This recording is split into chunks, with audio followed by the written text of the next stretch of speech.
দেখো এই জায়গাটা একটা বাইং মনে ছিল, আমি এই জায়গাটা বাই নিয়েছিলাম। আমার টার্গেট রয়ে এই জায়গাটা টার্গেট হিট করলো, তখন আমি এক্সিট করলি নাই। আমার নেক্সট টার্গেট ছিল এই জায়গাটা।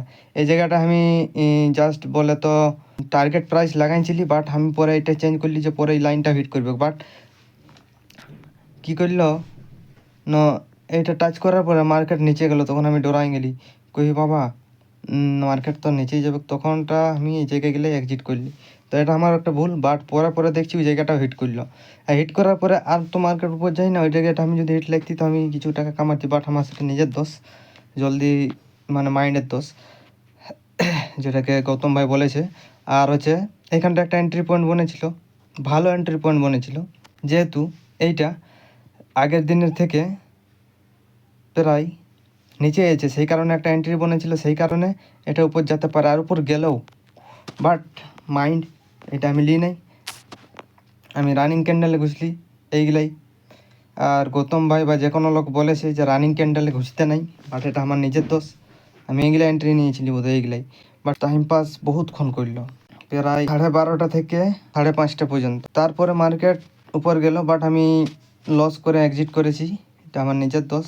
এর থেকে বোঝা যাচ্ছে যে আগামী দিন মানে 2027, 28, 29, 30 হাই যাবে। তো সেই কারণে লিখে বুঝে নিয়ে একটা চার্ট বানাই নিয়ে বাই সেলিংটা করলে ভালো হয়। এটা 5 মিনিটের ক্যান্ডেল। আর আজকে একটা এন্ট্রি বনেছিল এইখানটায়, তো জাস্ট আমি মুখ ধুতে যেতেছিলি, ওই টাইমটা দেখলি যে লাইনটা ক্রস করলো। তো হরাইজন্টাল লাইন ক্রস করলেও মানে যোন জায়গায় যে এই জায়গাটা যদি ক্রস না করে, বাট একটুকু আগে গিয়ে যদি হরাইজন্টাল লাইনকে ক্রস করলো, তাও মার্কেট উপর যায়, ঠিক আছে। তো এই জায়গাটা একটা এন্ট্রি বনেছিল, বাট আমি লিলি নাই এইটা, বাট পরে উপর যেতে পারে সেটা আমি বুঝলি। বাট এইখানটালে মার্কেট পুরা নিচে যাবে আমি এক্সপেক্টটা করলি, এইটাই আমি লাস্ট টার্গেট বুঝলি।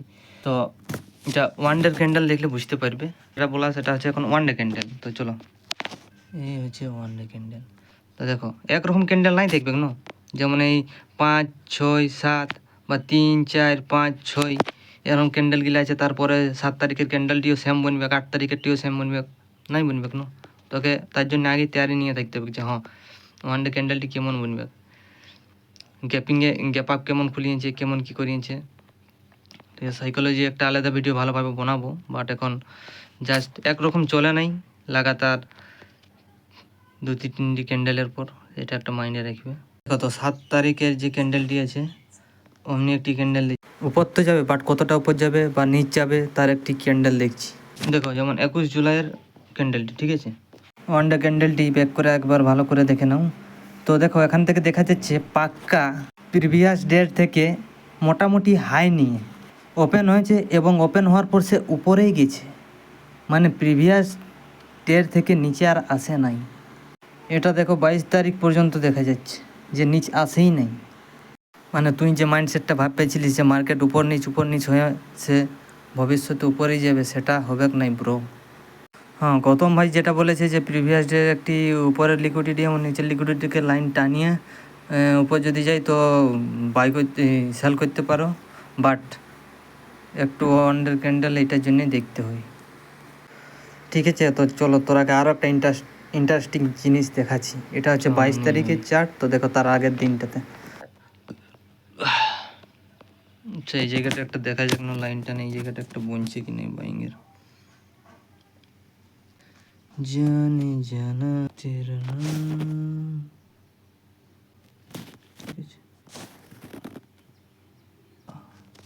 अब यहाँ से कहाँ गया देखो, मतलब क्रेजी प्रो 212.30 से गया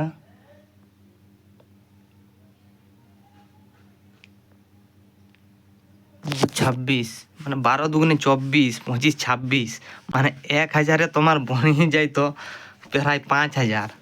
20 জুলাই এন্ট্রি নিয়ে এক্সিট করতেছে প্রায় 22 জুলাই। তো ওইটা মাইন্ডে সবসময় রাখিস না যে আমি বাই করলি মানে একদিনের ভিতরে আমাকে সেলিং করতে হবে, বা সেলিং করলি মানে একদিনের ভিতরে বাই করতে হবে। তুই 2 দিন 3 দিন 4 দিন পরও করতে পারিস।